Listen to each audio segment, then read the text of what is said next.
Sa aming panauhin tagapagsalita, Barangay Councilor Shirin Barachina, sa aming iginagalang na punong guro, Binibining Carmina Estaip, sa mga gurong naririto, mga PTA, sa mga magulang at mga batang tatawid sa mas mataas na baitang, magandang hapon po sa inyong lahat.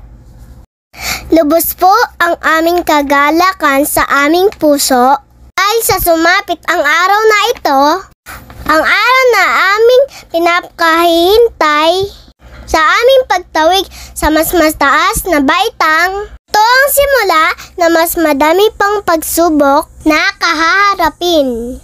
Kaya, aming pagbubutihan, 10 ng aking kamag-aral.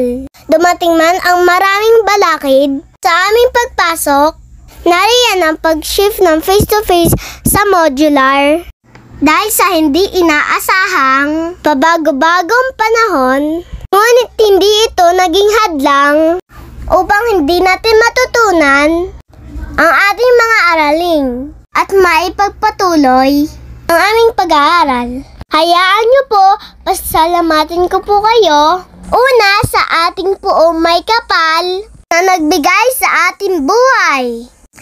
Pangalawa, sa ating mga guro na nagturo ng ating kaalaman kung paano tayo magsulat, magbilang at magbasa at magkaroon ng mabuting asal na sa ating tahanan na unang tinuturo.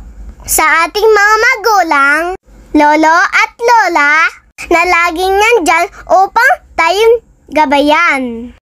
Itinuro nila ang tamang daan na ating tatahakin sa ating buhay. Sila na walang sawang sumusuporta naman ang maging desisyon natin. Umulan at umaraw man, laging nariyan. Salamat po! Muli, mula sa aking puso, maraming salamat po. Magandang hapon po muli sa ating lahat.